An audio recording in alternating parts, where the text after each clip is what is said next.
सभी कला प्रेमियों का स्वागत है। मेरे एग्जीबिशन में आने के लिए आप सभी को बहुत बहुत धन्यवाद, खासकर के एसीपी प्रद्युमन और उनकी टीम को, जिन्होंने आज यहाँ आने के लिए अपना समय निकाला। अब मैं इस शहर के जाने माने उद्योगपति और इस फंक्शन के चीफ गेस्ट मिस्टर मुकुल जी से निवेदन करता हूँ कि वो रिबन काटकर इस प्रदर्शनी का शुभारंभ करें। Please welcome. Thank you. आपने मुझे यहाँ बुलाया, ये मेरा सौभाग्य है, पर ये रिबन मैं अकेले नहीं काटूंगा। मैं एसीपी प्रद्युमन के साथ मिलकर इसे काटना चाहूंगा, क्योंकि आप लोगों की वजह से ही हम लोग सुरक्षित हैं। अरे नहीं मुकुल जी, ये रिबन आप ही काटिए। देखिए, हम जो करते हो हमारी ड्यूटी है, फर्ज है हमारा। प्लीज आइए ना, please Mukul ji, please please come on, आइए सर।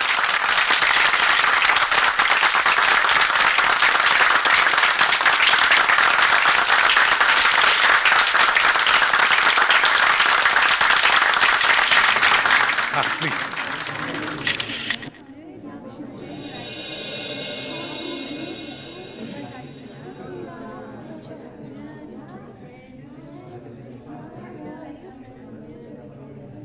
बहुत अच्छी पेंटिंग बनाई है आपने। Thank you Daya sir. भाई, इस पर सोल्ड का टैग लगा दो। ये पेंटिंग मैंने खरीद ली। Excuse me please. भाई मुकुल जी, अगर आपको ऐतराज ना हो तो भाई ये पेंटिंग तो हम खरीदना चाहेंगे। प्लीज। भाई जतेन, बहुत खूब।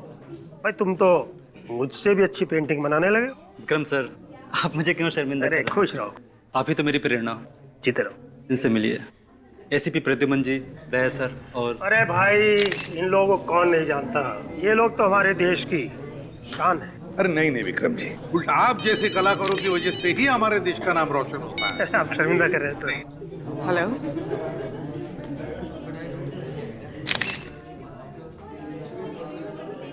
कब? सर, हाँ। सर मशहूर टीवी रिपोर्टर रोनिता जी लापता हो गई। लापता? कैसे?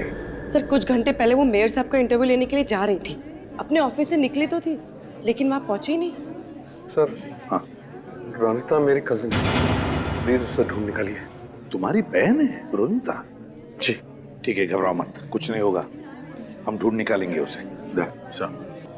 तो एक काम करो, उस रास्ते भी जाकर चेक करो जिस रास्ते से रोनिता मेयर के बंगले पर जा रही थी, और हम उसके ऑफिस में जाकर चेक करते हैं।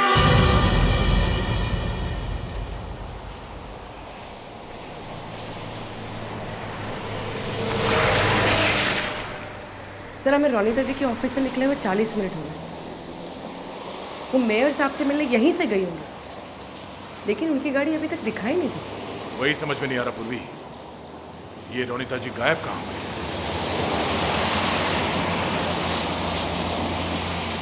एक मिनट पूर्वी, गाड़ी रोको। लगता है ये रोनिता जी की गाड़ी है।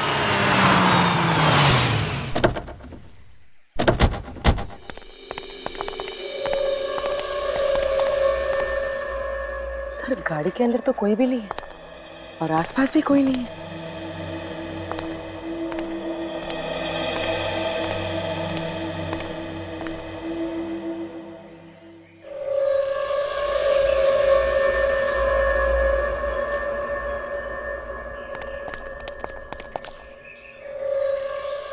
टायर का निशान देख के लगता है कि यहाँ पे कोई ट्रक खड़ा था। सर मतलब रोनिता जी की गाड़ी के ठीक पीछे एक ट्रक भी पार्क था। और इस निशान से साफ पता चलता है कि वो ट्रक बाद में यहाँ इस रोड पे गया है।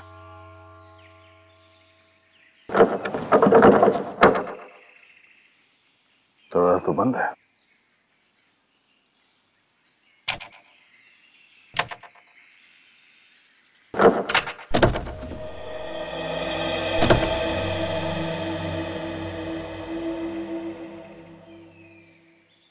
गाड़ी के अंदर देख के लगता तो नहीं है कि यहाँ पे हाथापाई हुई है। सब कुछ ठीक ठाक है। फिर ऐसी जगह पे रोनिता जी ने अपनी गाड़ी क्यों रोक दी?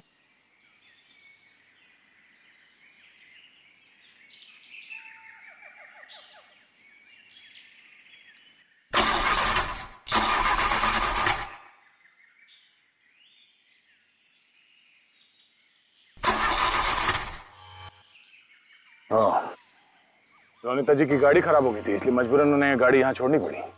सर हो सकता है किडनैपर उनका ट्रक में पीछा कर रहा हो।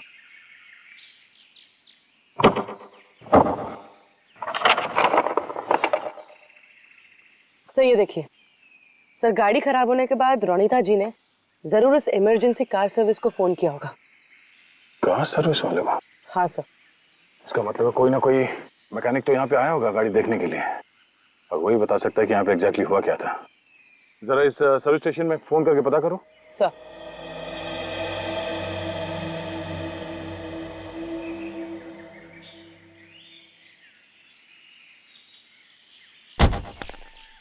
सर उनका कहना है कि रोनिता जी की गाड़ी को चेक करने के लिए एक नरेश नाम का मैकेनिक आया था और उसने अभी तक सर्विस सेंटर को रिपोर्ट नहीं की।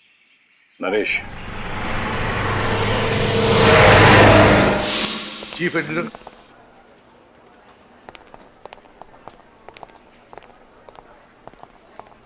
आप चीफ एडिटर शंतनु हैं? जी सर, मैं ही हूँ। मैंने ही आपको फ़ोन किया था सर। ओके। देखिए शंतनु जी, हम रोनिता का टेबल चेक करना चाहते हैं। Okay sir. गार्गी ले जाओ। जी सर। Ready? सर आप इधर हैं।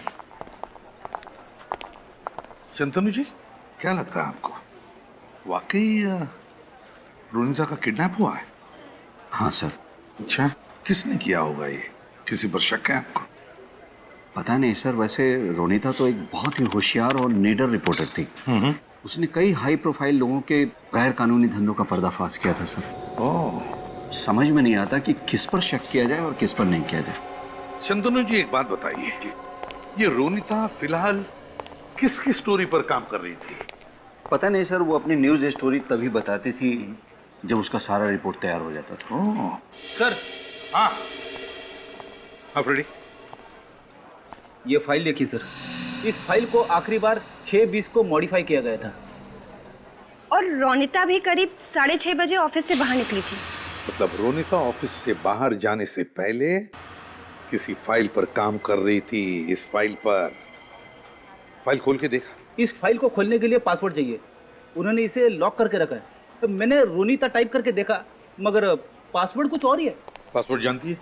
सर आप बोल्ड BOLD टाइप कीजिए। पिछले प्रोजेक्ट में जब हमने साथ काम किया था तो उसने अपनी फाइल का पासवर्ड बोल्ड ही रखा था।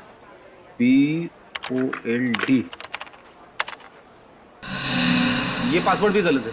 अब क्या करें सर? कोई तो पासवर्ड होगा ना फ्रेडी, कोई तो पासवर्ड होना ही चाहिए। ये रोनिता की डायरी है? जी सर। शायद इसमें हो सकता है। ये क्या नाम है? AID, Aida? कि ये रोनिता का पेट नेम तो नहीं? रेडी, जरा इसे टाइप करके देखो, AIDA, आइडा।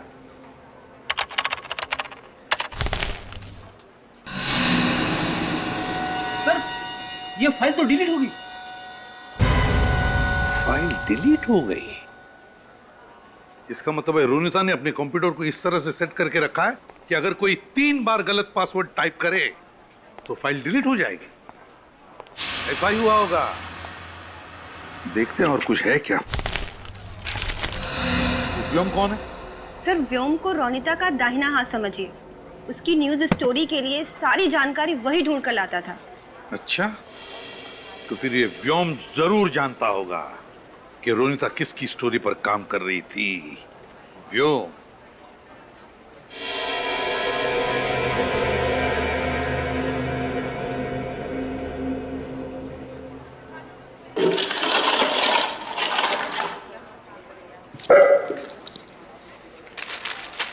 सर ये तो किसी की फोटो लग रही है।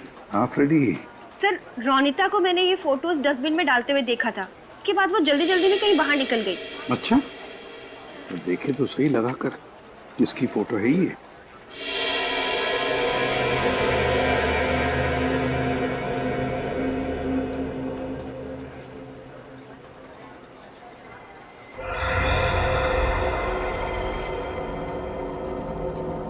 ये देखो फ्रेडी, ये मुकुल है, मुकुल। और लगता है कि ये किसी को पैसे दे रहा होगा। फिर जरूर ये रोनिता मुकुल की स्टोरी पर ही काम कर रही थी।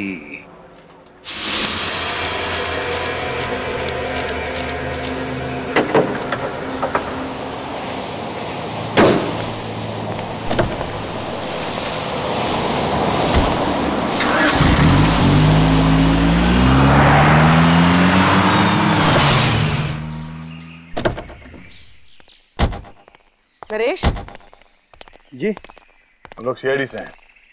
क्या आपने रोनिता जी का कंप्लेंट कॉल अटेंड किया था? कार नंबर है XC021346। हाँ सर, मुझे ही भेजा गया था। तो क्या तुम मिले थे उनसे? नहीं मैम, मैं जब उनकी कार तक पहुंचा तो वो लॉक करके जा चुकी थी और मैंने उनके मोबाइल पे कॉल भी किया तो फ़ोन स्विच ऑफ आ रहा था। तो क्या ये आपकी ड्यूटी नहीं है कि आप इमरजेंसी सर्विस सेंटर में कॉल करके बताएं कि रोनिता जी कार छोड़ के चली गई? सॉरी सर, एक्चुअली मुझे पहुंचने में थोड़ा लेट हो गया था, तो मुझे लगा कस्टमर मेरे बॉस से कंप्लेंट ना कर दे, इसलिए मैंने अपने बॉस को कॉल ही नहीं किया। अच्छा, ये बताओ कि उनकी गाड़ी के आसपास तुमने कोई ट्रक देखा?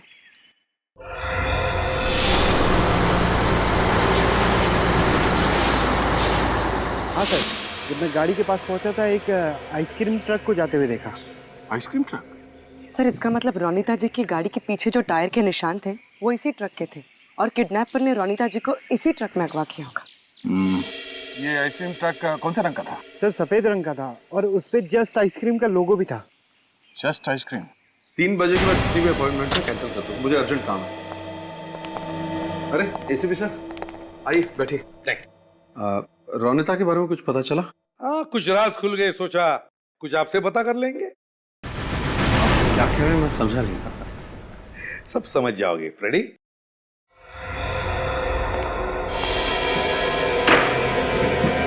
ये सब क्या हो रहा है? आप मुझ पर शक कर रहे हैं?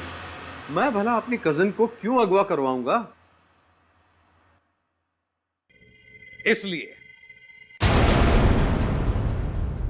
ये फोटोग्राफ आपको कहां से मिला? सवाल हम तुम्हें पूछने आए, उल्टे सवाल पे सवाल तुम हमें पूछे जा रहे हो। वाह, बताओ कौन है ये आदमी? और इसे पैसे ही दे रहे हो ना तुम? ये एक एजेंट है, लेकिन मैं किसी से भी मिलूं, कुछ भी करूं, इससे रोनिता का क्या लेना देना? क्योंकि ये फोटोग्राफ रोनिता के ऑफिस में से हमें मिला है, उसकी टेबल पर से। इसका मतलब रोनिता मुझ पर नजर रखी हुई थी, लेकिन क्यों? मुझे तो इस बारे में पता भी नहीं। झूठ बोल रहे हैं आप। आपकी अपॉइंटमेंट डायरी में व्योम का नाम लिखा हुआ है। कौन है ये व्योम? इस व्योम का नंबर तुम्हारे डायरी में कैसे? क्यों? सर ये वो आप मेरी पूरी बात सुन लीजिए। मुकुल जी, तुम्हारे मेहमान बनकर हम तुम्हारे एग्जीबिशन में आए थे, अब तुम हमारे मेहमान बनकर हमारे ब्यूरो में चलिए। इस रोड पर तो हमारा ट्रक कभी जाता ही नहीं। ये जरूर वही ट्रक होगा जो कुछ दिन पहले चोरी हो गया था।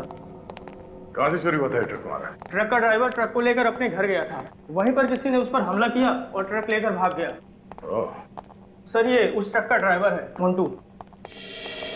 मोंटू, ये सब कब हुआ, कैसे हुआ, शुरू से बताओ।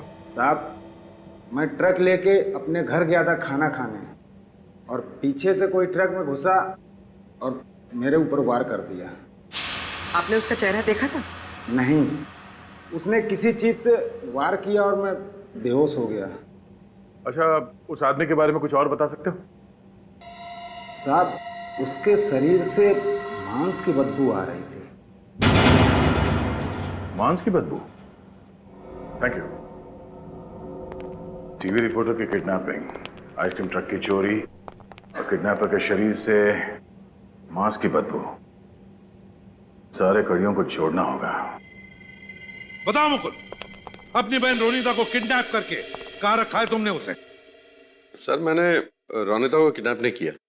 इनफैक्ट जब ये खबर मिली, मैं तो आप ही के साथ था एग्जीबिशन में। क्या चाल चली है तुमने मुकुल जी? हमारे साथ रहकर तुमने अपनी बहन को किडनैप करवा लिया ताकि तुम पर कोई शक ना करे, है ना? पर सर, मैं रोनिता को क्यों किडनैप कराऊंगा? क्योंकि आप बड़े बड़े टेंडर रिश्वत खिला के पास करवाते हैं और रोनिता इस बात को दुनिया के सामने लाना चाहती थी, इसलिए। क्यों? है ना ये सच? हाँ, ये सच है कि टेंडर पास करवाने के लिए मैं थोड़ी बहुत हेरा फेरी करता था, पर रोनिता इस बात को जानती थी, मुझे पता नहीं था। फिर तो आप व्योम को भी नहीं जानते होंगे। कौन व्योम? व्योम? वही व्योम जो तुम्हारे काले कारनामे तुम्हारी बहन रोनिता को बताता था और जिसका फोन नंबर हमें तुम्हारे ऑफिस से मिला, वो व्योम। ओके, मैं मानता हूं कि मैं व्योम को जानता हूं। मेरे अलावा दूसरे जिन लोगों ने टेंडर्स भरे हैं, उनकी कॉपीज चुराकर मुझे ला कर देता था, पर यही बातें वो रोनिता को भी बताता था, मुझे पता नहीं था। अच्छा, नहीं मालूम? पूर्वी, जरा व्योम को फोन लगा। सर। विनीत, उस आइसक्रीम के ट्रक ड्राइवर से कुछ पता चला? सर, वो ड्राइवर कुछ देख तो नहीं पाया, लेकिन हाँ, उसने इतना जरूर बताया कि जिस आदमी ने उसके ऊपर हमला किया था, उसके शरीर से कुछ मांस और मटन की बू आ रही थी। मांस मटन की बू आ रही थी? इसका मतलब है ये आदमी जरूर वहीं पे काम करता होगा जहां पर मांस मटन का पैकिंग होता है। जरा मैप निकालो।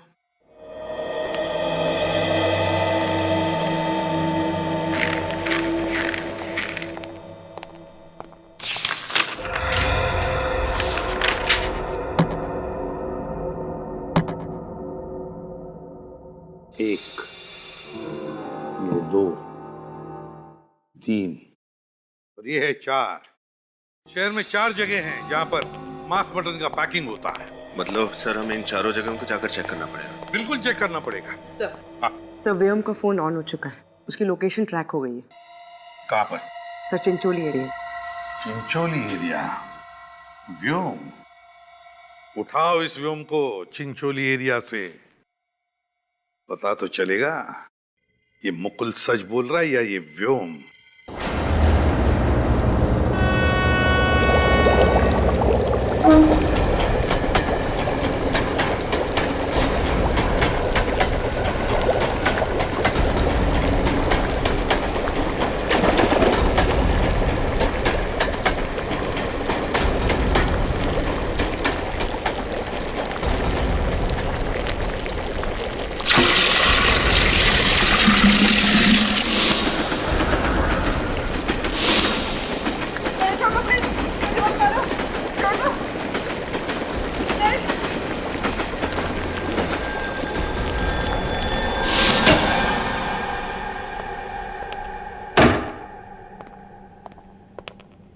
व्योम जी। जी, आप लोग? सीआईडी, रोनिता जी के बारे में आपसे कुछ बात करनी है। रोनिता? कौन रोनिता? पता नहीं सर, इनके दिमाग में क्या चल रहा है। पहले मना करते फिर मान जाते हैं। मुकुल ने तुम्हारे बारे में हमें सब कुछ बता दिया है व्योम, और तुम उसके लिए क्या काम करते हो ये भी बताया। हमें पता चल चुका है कि तुम मुकुल के सीक्रेट रोनिता जी को बेचते थे और रोनिता जी के सीक्रेट मुकुल को। दोनों को डबल क्रॉस कर रहे हो तुम। अब आप लोगों को सब पता चल ही चुका है तो मैं और क्या बोलूं? रोनिता को किडनैप करके कहां रखा है? क्या रोनिता किडनैप हो गई है? नाटक मत कर, समझा? नहीं सर, मैं सच बोल रहा हूँ। मुकुल जी के बारे में खबर देने के बदले रोनिता मुझे ढेर सारे पैसे देती है। मैं भला उससे किडनैप क्यों करूंगा? आज सुबह कहाँ थे तुम? मैं मुकुल जी के ऑफिस में था, आप चेक कर सकते हैं। रोनिता से तुम्हारी आखिरी बार बात कब हुई थी? मुकुल जी के ऑफिस से निकलने के बाद मैंने उसे फोन किया था। कितने बजे? 1 मिनट, ये 12 बजे। 12 बजे? वो 12 बजे तो गायब हुई थी। और सर, हमने रोनिता का मोबाइल चेक किया था, उसमें इनका नाम और नंबर दोनों ही नहीं थे। मैंने उसके प्राइवेट नंबर पर फोन किया था, ये वाला नंबर देखिए।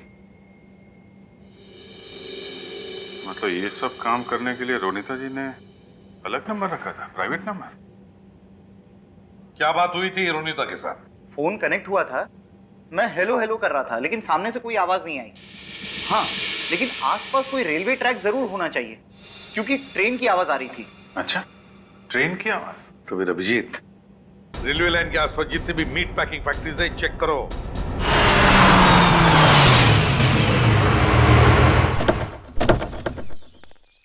ये आइसक्रीम ट्रक तो यहाँ पर है,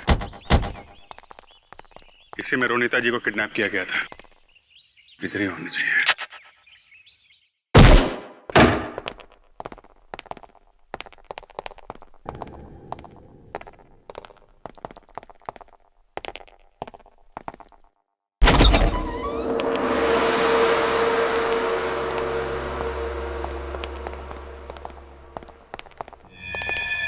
अरे ये सब कौन है?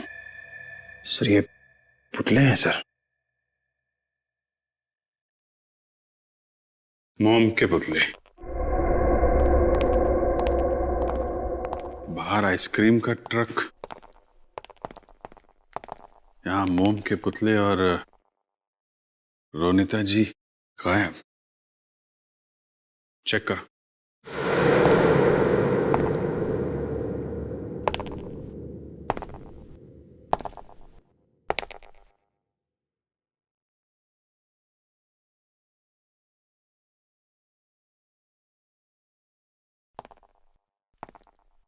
अरे बाप रे, मुझे तो बहुत डर लग रहा है।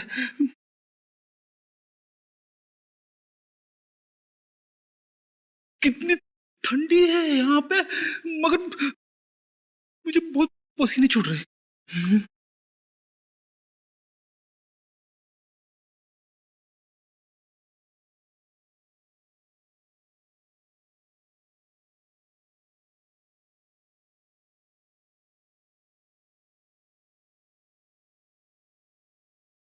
ये तो रोनिता जी जैसा दिखने वाला पुतला है। सर, क्या बन? देखिए सर। अरे, रोनिता इतनी फेमस हो गई कि लोग उसका पुतला बनाने लगे। नहीं फ्रेडी, इस पुतले में कुछ खास बात है। ये पुतला बाकी पुतलों से अलग है।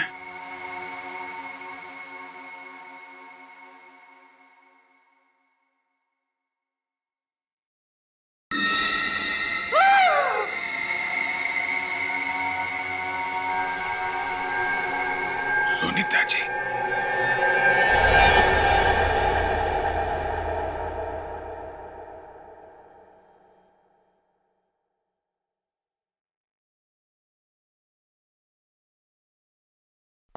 जी डॉक्टर साहब, क्या लगता है? अभिजीत, खूनी ने पहले इस बेचारी रोनिता के पूरे शरीर पर खौलता हुआ मोम डाला, उसके बाद अपनी कारीगरी दिखाई। मौत कैसे हुई रोनिता जी की? अभी तो इसके शरीर को मोम से बाहर निकाला है। मौत कैसे हुई जानने के लिए तो इसकी बॉडी को फॉरेंसिक लैब ले जाना पड़ेगा। सर ये राजू है, इस गोडाउन की देख रेख यही करते हैं। राजू, ये लाश कैसे आई यहाँ पे? मुझे पता नहीं सर, मैं तो सिर्फ इतना जानता हूँ कि यहाँ बहुत सारे मोम के पुतले रखे जाते हैं। लेकिन तुमने किसी को तो देखा होगा। कौन आया था यहाँ पे? कोई नहीं सर। सो रहे थे? हैं? किसका गोडाउन है ये? ये विक्रम सर का है, और यहाँ पे जितने भी मोम के पुतले रखे हैं ये उन्होंने ही बनाए।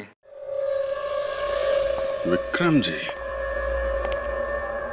जो बहुत बड़े कलाकार हैं, बहुत बड़े मूर्तिकार। विक्रम जी घर पे है क्या? हम लोग सीआईडी से। हाँ है।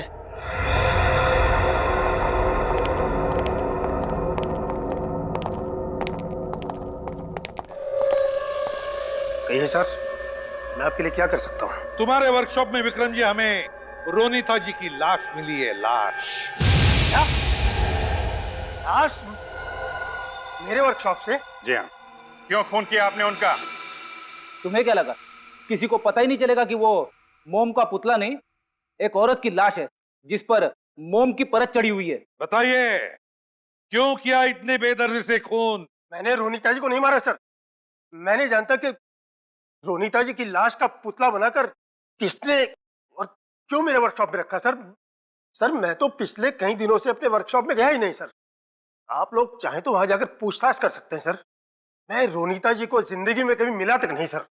अब मेरा उनसे कोई संबंध ही नहीं। मैंने तो सिर्फ उनको टीवी पर देखा है बस। चलो मान लिया विक्रम जी कि तुम रोनिता जी को जानते ही नहीं थे, लेकिन एक बात तो बता सकते हैं कि उनकी लाश से बना ये मोम का पुतला तुम्हारे वर्कशॉप में कैसे? वो मैं नहीं जानता सर। हाँ सर, एक बात है, कल सुबह मेरे वर्कशॉप के सब पुतले एक प्रदर्शनी के लिए ले जाए जाने वाले थे। क्या कहा? प्रदर्शनी में? हाँ सर। अभिजीत, इसका मतलब है कि ये खूनी अपना जुर्म छुपाना नहीं चाहता। वो चाहता है कि रोनिता जी की लाश से बना मोम का पुतला पूरी दुनिया देख सके।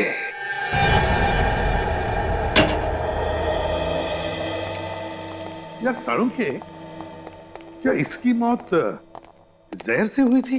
नहीं बिल्कुल नहीं। मगर सर, इनके बॉडी पे तो कोई निशान भी नहीं है, और ना ही इन्हें गोली मारी है या किसी ने चाकू मारा है। तो फिर इनकी मौत हुई कैसे? रोनिता जी की मौत दम घुटने की वजह से हुई। दम घुटने की वजह से? हाँ, मतलब सर खूनी ने पहले रोनीता की सांसें रोक दी, उसके बाद इसके शरीर पर गर्म मोम डाला।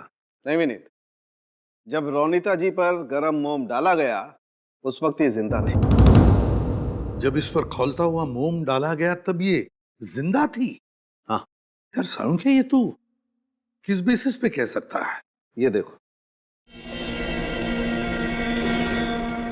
ये इनके शरीर पर देखो, चमड़ी जगह जगह से जल गई है और कहीं कहीं से तो ये देखो ये चमड़ी निकल भी रही है। सिर्फ इतना ही नहीं सर, हमें रोनिता के खून में से नींद की दवा मिली है। इसलिए लगता है कि खूनी ने पहले इसे दवा देकर गहरी नींद में सुला दिया और उसके बाद खौलता हुआ मोम इसके शरीर पर डाल दिया। और वो गरम गरम मोम जब इनके शरीर पर पड़ा तो इनकी चमड़ी जल गई और बाद में वही मोम जब ठंडा हो गया तो इनके पूरे शरीर पर मोम की एक मोटी परत, एक लेयर जम गई। सर और इसकी वजह से रोनिता का दम घुट गया? हाँ, खूनी ने बेचारी पर खौलता हुआ मोम डाल दिया ताकि एक खूबसूरत सा पुतला बने और फिर लोग इसे एग्जीबिशन में देख सकें। सर इसका मतलब खूनी एक ऐसा आदमी है जो मोम से पुतले बनाने की कला को जानता है। हाँ पूर्वी, मगर गलत इस्तेमाल किया है उसने अपनी कला का, गलत इस्तेमाल किया है। विक्रम के बारे में क्या पता चला? तो विक्रम का हमारे पास कोई क्रिमिनल रिकॉर्ड नहीं है। क्या? विक्रम का कोई भी क्रिमिनल रिकॉर्ड नहीं? एसीपी प्रद्युमन या क्या? ठीक, हम पहुंचते हैं। क्या हुआ सर? प्रसिद्ध लेखिका शर्मिला जी गायब हो गई है। मैं ही शर्मिला का पति हूँ। आप ही ने फोन किया था हमें? जी हाँ, शर्मिला अचानक गायब हो गई, तब से मैं बहुत टेंशन में हूँ। देखिए राकेश जी, आप टेंशन बिल्कुल मत लीजिए, आपकी पत्नी शर्मिला जी को हम ढूंढ निकालेंगे। अच्छा ये बताइए कि आपकी पत्नी शर्मिला जी कब गायब हुई थी? सर वो मॉर्निंग वॉक के लिए निकली थी। आपकी पत्नी हर रोज मॉर्निंग वॉक करने जाती है? जी हाँ। तो फिर उनके गायब होने की खबर आपने हमें पहले क्यों नहीं दी? सर ऐसा है कि शर्मिला एक कामयाब लेखिका है, वो कब कहाँ किससे मिलने जा रही है ये हर समय बताकर तो नहीं जाती, और फिर वो स्वाभिमानी और कड़क मिजाज की, हर वक्त कोई उसे टोकता रहे ये उसे पसंद नहीं। लेकिन जब वो नहीं आई तो मुझे चिंता होने लगी कि वो कहीं कोई मुसीबत में तो नहीं है। तो फिर आपने शर्मिला जी को फोन करने की कोशिश नहीं की? कई बार फोन किया लेकिन उसका फोन स्विच ऑफ बता रहा है। मिस्टर राकेश, आपकी पत्नी की किसी के साथ बहस वगैरह हुई थी? देखिए सर, वो सिर्फ किताबें या कहानियां नहीं लिखती, वो एक क्रिटिक भी है। वो अखबार में कला के बारे में, फिल्म के बारे में, सामाजिक मुद्दों के बारे में भी लिखती है। उसे किसी का डर नहीं, जो सच है वो अपने अखबार में लिखती है। और जाहिर है कि इस बात से काफी लोगों को प्रॉब्लम भी होगी। बिल्कुल, उसका लेख पढ़कर बड़ी बड़ी हस्तियां नाराज हो जाती हैं। ये शर्मिला जी हाल ही में कुछ खास करने वाली थी? जी हाँ सर, वो अपने नई किताब के लॉन्चिंग फंक्शन में जाने वाली थी। पहली बार तो वो खूनी अपनी मोम की कारीगरी को एग्जीबिशन तक नहीं पहुंचा पाया, लेकिन इस बार वो जरूर कोशिश करेगा कि उसका अधूरा सपना पूरा हो। अच्छा ये बताओ कि ये बुक लॉन्च का फंक्शन कहाँ होने वाला है? सर शर्मिला जी की बुक लॉन्च की तैयारी चल रही है। मतलब वो किडनैपर कभी भी यहाँ पे आ सकता है? एक्सक्यूज मी, हम लोग सीआईडी से हैं। क्या बात है? यहाँ पे कितने लोग काम करते हैं? 7-8 लोग। और आप इन सबको जानती हैं? जी हाँ, मेरी मैनेजमेंट कंपनी के लोग हैं। ठीक है, कोई अनजान आदमी या औरत दिखे तो हमें तुरंत इन्फॉर्म करना, ठीक है? Sure sir. Madam, madam, madam जल्दी इधर आइए। मैडम जल्दी इधर आइए। सर ये देखिए सर, क्या हो गया? तो दूर खड़े हो जाओ।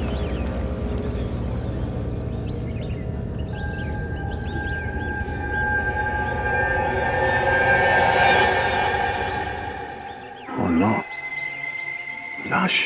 सर रोनिता जी की तरह इस पर भी खौलता हुआ मोम डाला गया, इसलिए शर्मिला जी की मौत हो गई। ये खूनी ये सब कर क्यों रहा है?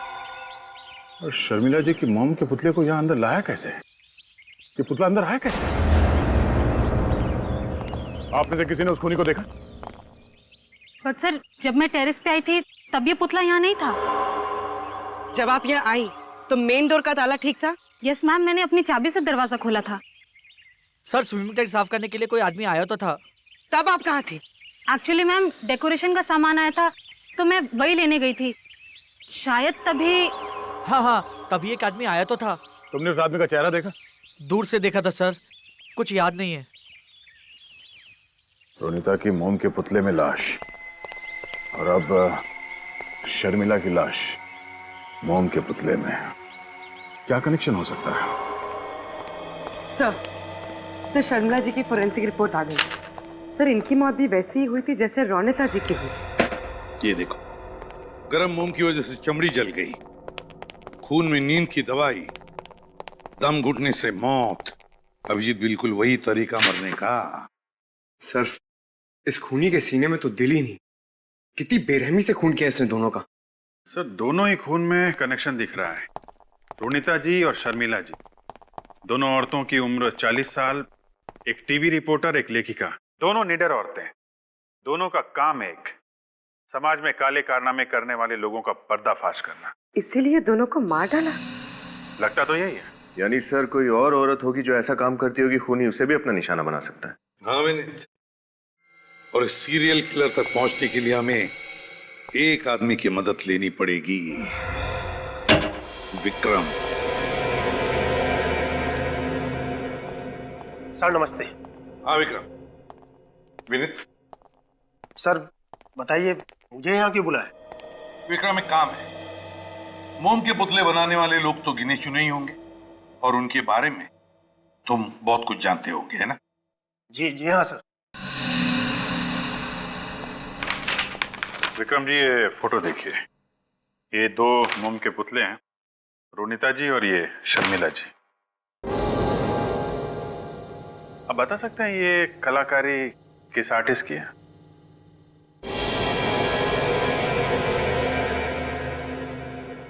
सर दोनों पुतले एक ही कलाकार के बनाए हुए हैं। दोनों पुतलों के एक ही स्टाइल में तराशा गया है। छोटी से छोटी बारीकी का बहुत ध्यान रखा गया है। बहुत समय दिया गया है सर ये पुतले बनाने में। कौन आर्टिस्ट है ये? कभी देखा है इसका काम? जी हाँ सर, इस शहर में एक ही कलाकार है जो इस स्टाइल में पुतले बनाता है। कौन है वो? जी उसका नाम है उत्तम। उत्तम? ये झूठा इल्जाम है मुझ पर। मैं तो इन दोनों औरतों को जानता तक भी नहीं। मैं क्यों इनकी जान लूंगा? मैं क्यों इनके मोम के पुतले बनाऊंगा? मिस्टर उत्तम, ये जिस तरीके से मोम के पुतले बने, ये लेयरिंग, ये ड्रेपरी का स्टाइल, ये आपका नहीं है। मैं मानता हूं कि ये लेयरिंग और ड्रेपरी का स्टाइल मेरा ही है, लेकिन मेरे स्टाइल में कोई और भी तो काम कर सकता है। मैं इसे साबित कर सकता हूं। अच्छा, कौन बना सकता है? कौन है वो आदमी?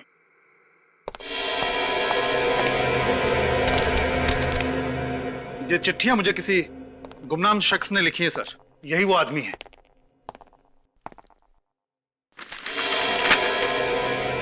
तुमसे अच्छा कलाकार तो मैं हूं, लेकिन तुमसे अच्छा नसीब मेरे पास नहीं है।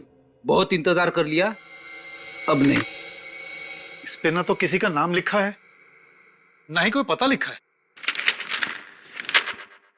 अब मेरी कला का प्रदर्शन होगा और तुम्हारे बनाए गए मोम के पुतलों से कहीं अच्छे और सच्चे दिखेंगे मेरे मोम के पुतले। तुम्हें 3 साल लगे, लेकिन मुझे सिर्फ 3 हफ्ते लगेंगे अपनी कारीगरी दुनिया के सामने लाने में। सिर्फ 3 हफ्ते। ये बात तो तय है कि ये चिट्ठी लिखने वाला आदमी ही खूनी है। यही वो कलाकार है जिसने रोनिता जी और शर्मिला जी को मारा और उनके मोम के पुतले बनाए। उत्तम जी, आपका ऐसा कौन सा कॉम्पिटिटर है जो इस हद तक गिर सकता है? ऐसा तो कोई मुझे याद नहीं आता सर। किसी पे शक है आपको? जी नहीं सर। हाँ सर, इस खत में लिखा है तुम्हारा करियर खत्म हो जाएगा बबलू। आपका नाम बबलू है क्या? कॉलेज में मुझे बबलू कहते थे। कौन से कॉलेज में पढ़ते थे आप? के कॉलेज ऑफ आर्ट्स। के कॉलेज ऑफ आर्ट्स। वहीं से पता चलेगा कि और कौन कौन स्टूडेंट्स थे जो इनके साथ मूर्ति कला सीख रहे थे। नमस्ते सर, हम लोग सीआईडी से। ओह, मेरे सेक्रेटरी ने बताया था कि किसी केस के सिलसिले में आपको कुछ पूछताछ करनी है मुझसे। दरअसल 2 औरतों का खून हो गया है। किसी ने उनके शरीर में गरम गरम मोम डाल के उनका खून कर दिया और उनके पुतले बना दिए हैं। ऐसा वहशीपन कौन कर सकता है? आप उत्तम नाम के स्टूडेंट को जानते हैं? उत्तम? हो, बबलू। हाँ, वो 2005 के बैच में था। 2005। प्रिंसिपल साहब, उस बैच के जितने भी स्टूडेंट्स थे हमें उनकी लिस्ट चाहिए, और खास तौर पे वो लोग जो मोम के माध्यम में काम कर रहे थे। देखिए, बहुत पुरानी फाइल है, मैं कोशिश करके आपको भिजवाता हूं। Okay sir. और सर, ये 2005 के जो चीफ इंस्ट्रक्टर थे उनसे भी मिलना हमें। उनका तो 2005 में ही खून हो गया था। खून हो गया? नाम क्या था उनका? दिव्या। कैसे मौत हुई दिव्या जी की? उनकी बॉडी एक कोल्ड स्टोरेज में पड़ी हुई मिली। बहुत तहकीकात हुई लेकिन खूनी का कुछ भी पता नहीं चला। और कुछ बता सकते हैं आप दिव्या जी के बारे में? देखिए, वो बहुत ही स्ट्रिक्ट थी, कड़क स्वभाव था उनका। स्टूडेंट गलती करता था तो वो बहुत डांटती थी उन्हें। उम्र क्या रही होगी उनकी? यही लगभग 40 के आसपास रही होगी। 40 साल? 40 साल की औरत, कड़क स्वभाव और डिसिप्लिन वाली, बिल्कुल शर्मिला जी और रोनिता जी जैसी। यानी कि खूनी ऐसी औरतों का खून कर रहा है? हाँ फेटी, लगता है ये दिव्या जी का खून उस सीरियल किलर का पहला मर्डर था। सर, पुलिस रिकॉर्ड के हिसाब से दिव्या जी के सर पे किसी भारी चीज से वार किया गया था, जिससे उनकी मौत हो गई थी।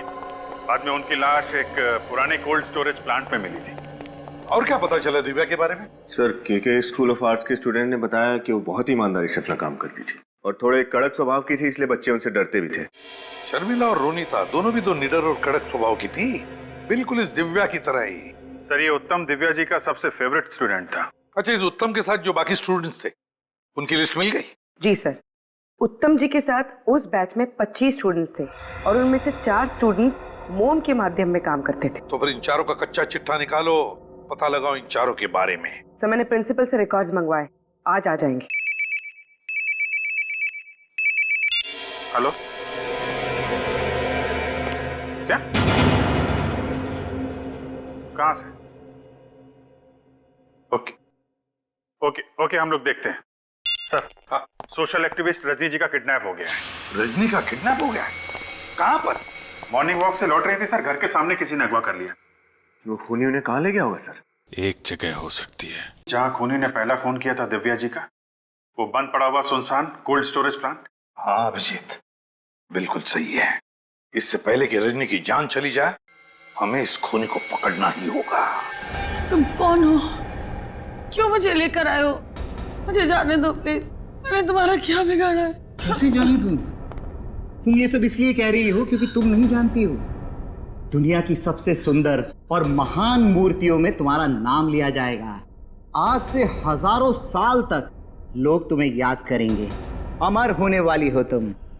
करना क्या चाहते हो तुम? ज्यादा कुछ नहीं, बस तुम्हारी मोम की मूर्ति बनाना चाहता हूं मैं। ये जो तुम्हें सामने गरम गरम खौलता हुआ मोम दिखाई दे रहा है ना, ये मोम तुम्हारे शरीर पर डाल दूंगा। थोड़ा सा जलेगा, ज्यादा नहीं, क्योंकि मैंने ऑलरेडी तुम्हें सेडेटिव दे रखे हैं। उसके बाद मैं तुम्हें कोल्ड स्टोरेज में डाल दूंगा और ये गरम गरम पिघलता हुआ मोम तुम्हारे शरीर पर जम जाएगा। और उसके बाद मैं अपनी कलाकृति दिखाऊंगा। नहीं प्लीज, मुझे मरना नहीं है।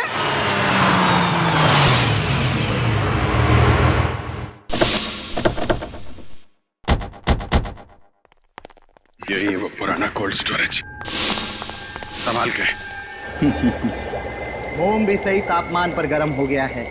नहीं, मुझे नहीं मरना है, छोड़ दो मुझे।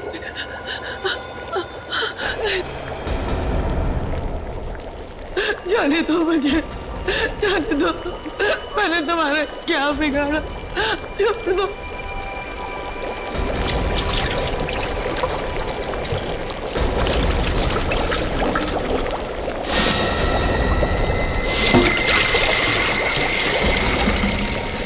जाने दो, भगवान के लिए छोड़ दो मुझे। तुम ऐसा नहीं कर सकते। नहीं, नहीं, मुझे जाने दो मुझे। शुभ काम के समय रोया नहीं करते, हंसो, मुस्कुराओ। अरे मुस्कुराओ, तुम्हारे अमर होने का समय आ गया है। तुम मेरी सबसे खूबसूरत कृति होगी और तुम्हारी मूर्ति की नुमाइश मैं नेशनल म्यूजियम में करूंगा।